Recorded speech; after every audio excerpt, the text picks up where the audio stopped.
안녕하세요. 속 시원한 경제 임소연입니다. 동남권의 경제 이슈를 다각도로 분석해서 알려드립니다. 먼저 우리 지역의 경제 이슈부터 살펴볼까요? 정부가 부산 동구와 서구, 경기 가평과 연천 등 전국 인구 감소 지역 89곳에 한해 분양형 실버타운 건설 및 운영을 허용하겠다고 밝혔습니다. 분양형 실버타운은 독립된 주거 공간에서 홈케어 서비스 비용 등을 지불하며 무기한 거주할 수 있는 노인 복지주택인데요. 분양형 실버타운이 투기성 자산으로 변질되는 걸 방지하기 위해 인구 감소 지역에서부터 시범 운영한 뒤 확대를 논의한다는 계획입니다. 임대형 실버타운을 비롯한 노인 복지주택은 초고령 사회의 노인 주거 문제를 해결하고 2년간 침체돼 있던 건설 경기를 활성케 할 전망입니다. 속 시원한 경제, 오늘의 주제는 노인과 바다라고 불리는 우리 부산에 딱 맞는 주제가 될 것 같습니다. 노령 인구를 위한 시니어 하우징에 관한 이야기 나눠볼 텐데요. 두 분의 전문가 선생님 모시고 이야기 나눠봅니다. 안녕하십니까? 안녕하십니까? 네, 부동산 전문 김지원입니다. 네, 안녕하세요. 주식 전문 이호석입니다. 네, 전국 지자체의 절반 이상이 초고령 사회에 진입했습니다. 그 중에서도 부산의 고령화가 가장 빠르게 진행이 되고 있다고 하는데요. 두 분은 어떠십니까? 이렇게 다니시면서 체감하는 바가 있으신가요? 네, 부쩍 체감하고 있는데요. 제가 이렇게 자산 관리 관련된 강의를 한 20년째 해오고 있는데, 최근에 이제 부쩍 그 은퇴자들을 위한 강의, 지자체에서도 의뢰가 많고요. 공기업에서도 은퇴자 대상 강의가 많이 늘어난 걸로 봐서는 그런 그 수요가 많아진 것 같습니다. 네, 확실히 예전에 비해서 찾아오시는 상담자님들의 이제 연령대 자체가 많이 올라간 것 같습니다.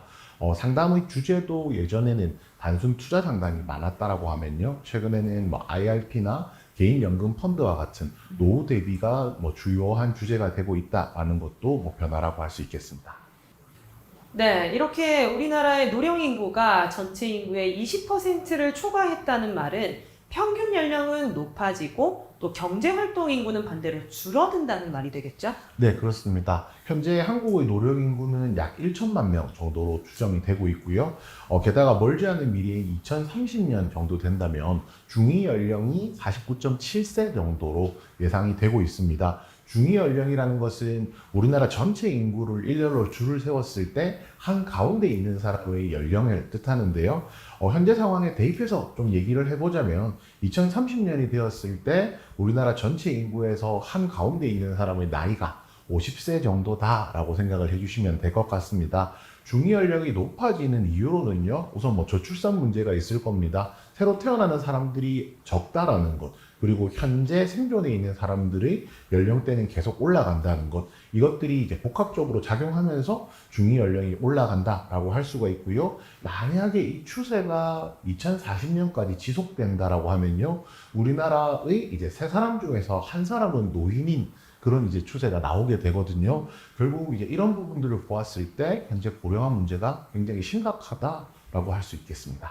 네, 연령 분포가 이렇게 상황이 이루어지다 보니 국민연금을 좀 개혁해야 한다라는 이야기가 계속해서 나오고 있는데요. 지난주에 정부가 연금 개혁안을 발표했다고 합니다. 어떻습니까? 네, 맞습니다. 지난주에 이제 정부는 더 내고 더 받는 연금 개혁안을 이제 발표를 했습니다. 근데 지금 현재 그 보험료, 국민연금 보험료를 보면 소득의 9% 정도를 납입하는 구조죠. 그래서 근로자인 경우에는 우리 근로자는 4.5%, 사업주가 4.5% 이제 부담을 하고 있었고요. 지역가입자인 경우는 9%를 본인이 오롯이 내는 그런 구조였습니다. 그런데 이 9%를 차등적으로 13%까지 올리겠다는 그런 계약안이 이제 들어가 있었습니다. 그 세대별로 이제 인상 속도는 좀 차등적으로 적용하겠다는 건데요. 20대는 0.2%씩 매년 올려서 13%까지 시작해서요. 50대는 무려 1년에 1%를 올려서 13%까지 올리는 그런 안입니다. 그리고 이제 소득 대체율도 상향하겠다는 건데요. 지금 현행은 28년까지 소득 대체율이 24 40%로 이제 조정이 되거든요. 28년까지 40% 소득 대체율이 이제 조정이 될 텐데 이것을 42%까지 이제 올리겠다라는 안을 발표했습니다. 그리고 여기에 이 자동 조정 장치를 도입하겠다라는 건데요. 이 자동 조정 장치는 뭐냐면 지금 현재는 우리 국민연금을 받으면 매년 물가 상승률만큼 국민연금 수령액이 올라가는 구조거든요. 네, 그래서 한 해도 이제 내리지는 않고 올라가는 구조였는데 이제 여기에 자동 조정 장치를 도입하면 인구가 감소하거나 또는 수명이 늘거나 이랬을 때는 이 연금 수령액이 자동으로 조정되는 장치입니다. 자동 조정 장치를 도입을 했을 때는 32년 정도 늦추는 효과가 생긴다고 그렇게 발표하고 있습니다. 네, 그 자동 조정 장치에 대한 의견이 좀 분분하다라고 할 수가 있겠는데요. 앞에서 잘 설명해 주셨지만은 조금 더 쉽게 예를 들어서 말씀드리면, 기존에는 이제 연금 수령액에 물가 상승률을 더해서 이제 그 다음 해 받을 이제 연금 수령이 결정이 되었습니다. 그런데 예를 들어서 얘기를 하면 작년에 100만 원 연금을 수령했으면 그리고 물가 상승률이 3%라고 하면 그 다음 해에 받을 때 103만 원을 받아야 되는데 이것을 이제 103만 원이 아니라 101만 원 혹은 102만 원 정도 받는다라는 거거든요. 이게 결국에는 연금액 자체는 작년 대비 더 받는 것은 맞지만 상승률 자체가 조금 낮아질 수 있다라는 거고요. 이것들이 만약에 누적된다라고 하면 최종적으로 받게 되는 연금 총액이 감소하는 것 아니냐라는 우려감도 현재 존재를 하고 있습니다. 이것은 어디까지나 정부 아니거든요. 그렇기 때문에 확정이 아니라는 점은 저희가 생각을 해야 될 것 같고요. 각계각층의 다양한 의견을 수렴해서 이에 대해서 좀 충분한 논의가 필요하지 않을까라고 생각하고 있습니다. 네, 이렇게 우리 모두의 노후가 연관된 만큼 궁금한 점이 굉장히 많습니다만 일단 어려운 문제는 잠시 미뤄두기로 하고요. 자, 그에 앞서서 답이 보이기 시작한 시니어 하우징에 대해서 먼저 이야기를 나눠보겠습니다. 자, 시니어 하우징 어떤 뜻일까요? 네, 그 시니어 하우징이란 이 건강과 금융 그리고 여러 여가 시설까지 활용이 가능한 결합된 주거 상품을 말하는 것입니다. 정확한 법적 명칭은 유료 요양시설 또는 노인복지주택이고요. 최근에 집값이 굉장히 많이 상승했는데요. 그러다 보니 세금도 많이 올랐습니다. 최근 정부의 공시지가 현실화 정책으로 인해서 관련된 세금까지 오르고요. 그리고 은퇴자들에게는 이런 세금이 많이 오르고 집값이 오르다 보니 간접세인 건강보험료까지 많이 오른 상황입니다. 그렇다 보니 이렇게 이제 주거용 부동산을 보유하는 부분이 이제 부담스러운 상황이 되었는데요.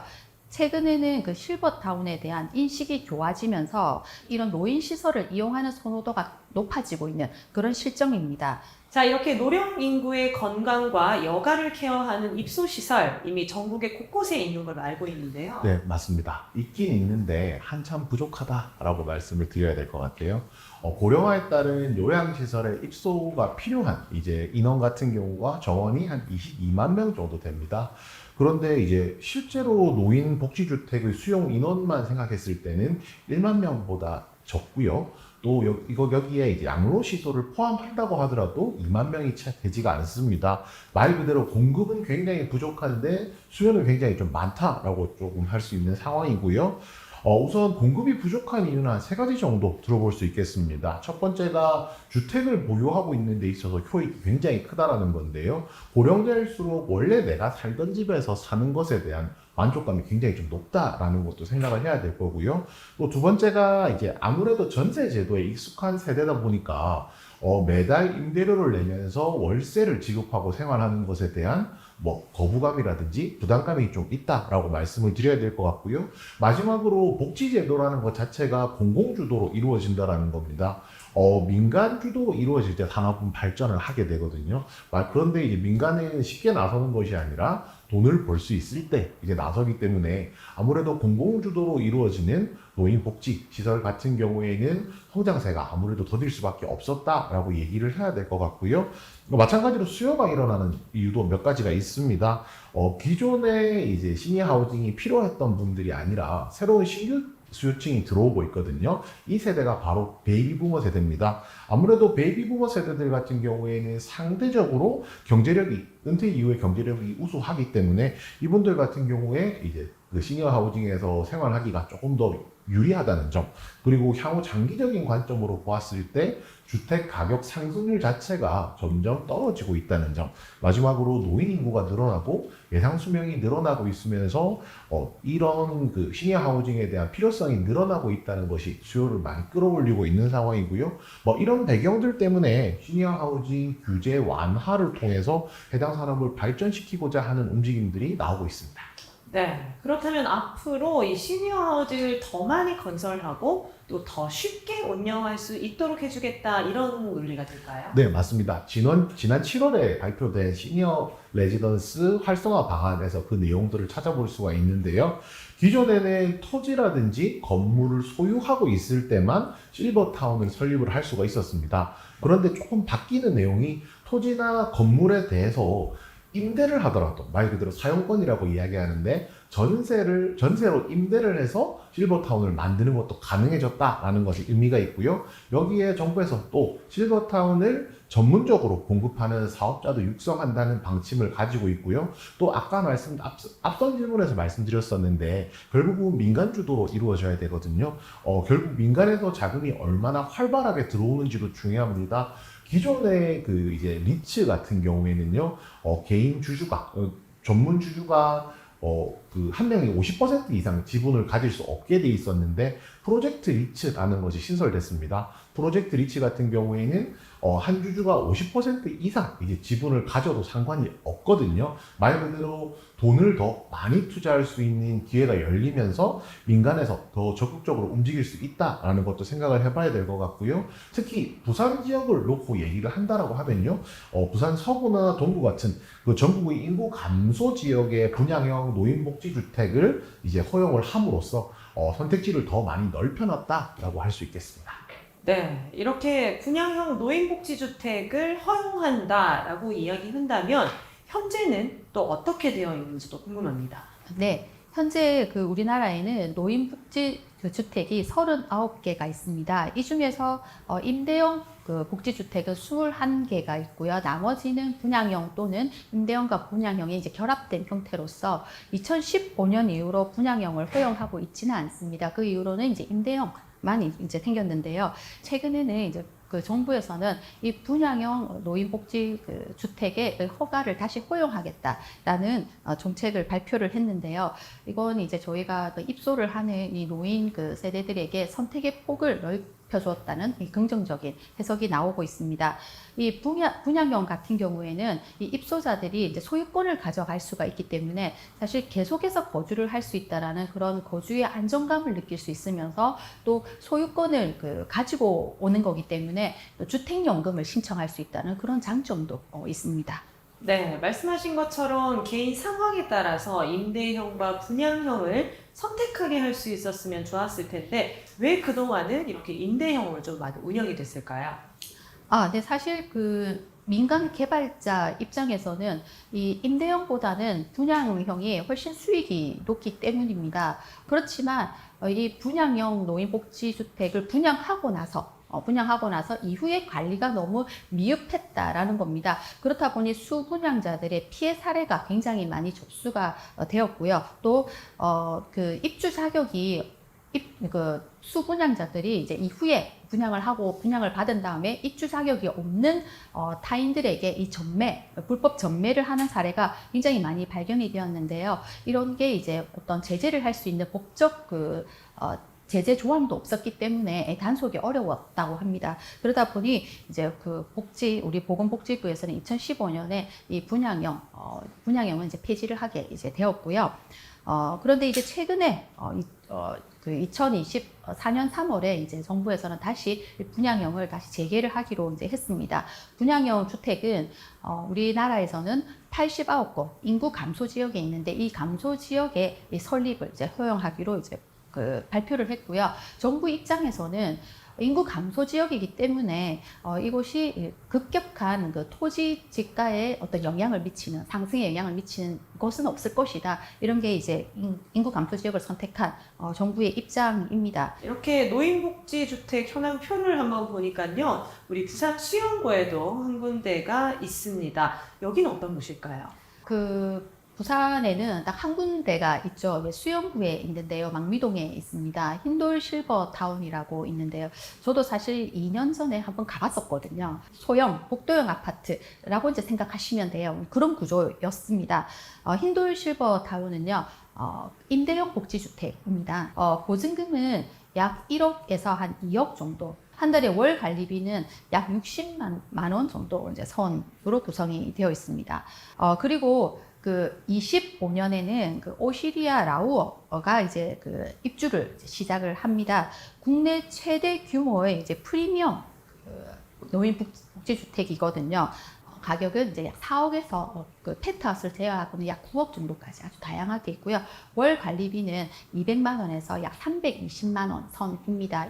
좋은 정보들을 굉장히 많이 소개를 해주셨는데 이 수억 원의 보증금과 또 수백만 원의 관리비를 지불을 해야지만 프리미엄 노인복지주택을 이용할 수 있다고 하니까 사실 부담이 조금 되기는 합니다. 자, 노령인구는 중산층보다 저소득층의 인구 비율이 좀 더 많은 것 같은데요. 저소득층을 위한 노인복지주택은 없을까요? 네, 다행히 있습니다. 2019년부터 고령 그 복지주택이 시행이 되었었는데요. 물론 아무나 들어갈 수는 없습니다. 입주 조건이 있거든요. 65세 이상으로 해서 소득이 그 도시 근로자 평균의 50% 이하가 될 때 입주가 가능한데요. 실제로 이제 사업을 시행하고 나서 대략 이제 3,924가구가 입주를 했습니다. 그런데 이제 제가 뭐 말씀드릴 수 있는 것은 1년에 대략 한 800가구 정도가 공급이 되고 있거든요. 그러면 이제 2023년 기준으로 보급률이 0.09% 정도밖에 나오지가 않습니다. 한국의 노인 빈곤율 같은 경우가 43.4%로 OECD 국가 중에서 1위거든요. 결국 이런 부분들을 고려할 때 그 고령복지주택 같은 경우 더 많이 이제 공급을 필요하고요. 부족하기 때문에 더 많이 늘릴 필요가 있다라고 할 수 있겠습니다. 해외 사정은 어떻습니까? 우리보다 한참 앞서서 초고령 사회에 진입한 일본의 사례도 궁금합니다. 네, 그렇습니다. 그 일본 같은 경우에는요, 그 노인복지주택이 수요 대비 이제 충분한 공급이 이루어진 상황이거든요. 그래서 양적으로 충족하는 시기를 넘어서서 그 질적으로 성장하는 시기로 전환 중에 있다라고 생각해 주시면 됩니다. 2000년대 이전까지만 하더라도요, 주택보다는 의료적인 관점에서 이제 시설이다라는 이제 생각을 할 수가 있었는데요. 2011년도에 고령자 주거법이 개정되고 나서부터는 사코주라고 하는 이제 서비스형 고령자 주택이 등장을 했습니다. 이런 배경으로 기존의 의료, 간병과 관련된 기업들을 중심으로 공급이 일어났었는데 그 이후에는 이제 대기업을 중심으로 공급이 일어나고 있고요. 일본뿐만 아니라 미국도 주목해 볼 필요가 있습니다. 미국은 이제 시니어 하우징이 이제 그 상업용 부동산에서 한 섹터, 한 축을 차지할 정도로 굉장히 좀 중요한 비중을 가지고 있거든요. 1980년대부터 민간 주도로 이제 사업이 이루어졌었는데 특히 이제 2000년대에 들어서면서부터 베이비붐 세대가 은퇴 연령에 도달을 하고요. 그렇게 되면서 수요가 급증하는 양상이 나오게 되었습니다. 시니어 하우스 같은 경우에 연간 거래량이 한 90억 달러 정도 되고요.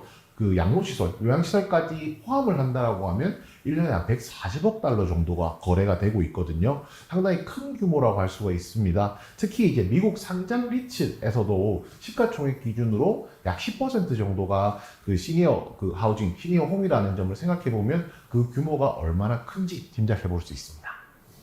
이렇게 해외 사례를 비춰봤을 때 노인복지주택은 사회 문제를 좀 해결하기 위한 긍정적인 방법이 되면서도 또 투자 가치가 높은 그런 종목이 될 것 같습니다. 어떻게 보십니까? 네, 맞습니다. 우선 이제 시니어 하우징과 관련해서 사업을 하고 있는 회사들이 국내 주식시장에 상장이 되어 있습니다. 대표적으로 한미글로벌, 대우건설 등이 있을 건데요. 이미 시니어 타운을 이제 만들고 있거든요. 이런 회사들은 사업에 이미 뛰어들었기 때문에 한번 체크를 해볼 필요가 있고요. HDC 현대산업개발이라든지 SK D&D 같은 경우에는 이제 시니어 사업에 뛰어들겠다라고 사업 검토를 하고 있거나 사업과 관련된 계약을 현재 MOU를 체결을 하고 있는 과정에 있습니다. 그리고 이제 결국 부동산을 개발하기 위해서는 돈이 필요하잖아요. 이 부분은 신한금융 그리고 KB금융에서 적극적으로 주도적인 역할을 할 것이다 라는 현재 예상도 나오고 있고요. 대신에 한 가지 말씀드릴 부분이 있습니다. 시니어 하우징이라는 사업 자체가 아직까지는 성장 초입 구간에 있기 때문에 해당 사업과 주가 간의 연관성이 그렇게 깊지는 않다라는 겁니다. 오히려 이제 시니어 하우징을 놓고 얘기를 한다라고 하면요, 관련되어 있는 리츠가 강자인데 미국 주식시장에 조금 더 주목할 필요가 있거든요. 소개를 드리자면 첫 번째로 말씀드릴 리츠는 벤타스라는 것이 있는데요. 미국 시니어 하우징에서 점유율 5% 정도를 차지하고 있는 리츠라고 할 수가 있겠습니다. 가장 대표적인 종목이라고 할 수가 있고요. 두 번째로는 웰타워라는 게 있습니다. 헬스케어와 관련된 리츠로서 미국 내에서 1위를 차지하고 있고요. 이 사업 부문 중에 하나가 시니어 홈이라고 하는 부문을 가지고 있기 때문에 마찬가지로 시니어 하우징과 관련된 리츠라고 할 수가 있겠습니다. 그 마지막으로 이제 시니어 하우징에서 살짝 벗어나서 이제 이야기를 한다라고 하면 그 눈높이로 알려진 대교가 대표적인 시니어 케어의 대표 주자라고 할 수가 있겠습니다. 대교의 경우에는 대교 유이프라고 하는 장기 요양 서비스를 현재 제공을 하고 있고요. 그리고 이제 브레인 트레이닝이라는 이제 방문형 시니어 교육 서비스도 제공을 하고 있습니다. 결국 이제 시니어들과 관련해서 요양 케어도 하고 있고요. 그 다음에 교육을 통해서 치매 예방이라든지 이런 사업들도 제공을 하고 있기 때문에 대교 같은 경우 시니어 케어에 있어서는 가장 중심적인 역할을 할 수 있는 기업이다라고 할 수 있겠습니다. 네, 이렇게 지금까지 시니어 하우징에 대해서 이야기 나눠봤습니다. 아직은 아무래도 초기 단계여서 그런지 좀 극소수에게만 해당이 될 것 같다라는 생각이 드는데요. 두 분은 오늘 좀 어떻게 보셨습니까? 예. 저는 사실 이번 그 자료를 보면서 좀 아쉬웠던 점이 있었거든요. 왜냐하면 부산에는 그런 노인복지주택이 단 한 곳밖에 없다라는 거죠. 사실 우리 부산을 노인과 바다라고 심지어 부르고 있는, 이렇게 노인이 많다라고 부르고 있는 우리 부산에서 이렇게 노인을 위한 노인 주거 시설이 굉장히 열악하다라는 것을 이제 느꼈습니다. 우리 시에서는 이런 그 노인을 위한 어떤 그 주거 시설을 늘릴 수 있는 여러 가지 방법들을 생각해 볼 수 있지 않겠습니까? 세금에 대한 어떤 감면 제도라든지 건설에 대한 허가 사항을 좀 완화해 준다든지, 그렇게 해서 이런 노인을 위한 주거 시설을 조금 그 보급률을 늘릴 수 있는 여러 가지 정책들을 펼쳐야 된다는 그런 생각을 한번 해봤습니다. 네, 누구한테나 노후 대비는 굉장히 좀 중요한 걸 겁니다. 노후 대비의 한 축을 담당하고 있는 것이 시니어 하우징이다라고 생각을 하면 앞으로 그 중요도가 더 높아질 거다라고 생각을 하는데요. 이에 따라서 당연히 투자 기회 또한 더 생겨날 것이라고 생각을 하고 있습니다. 그렇게 생각하는 이유 중에 가장 큰 것이 지난 과거 10년 동안의 시니어 계층하고요.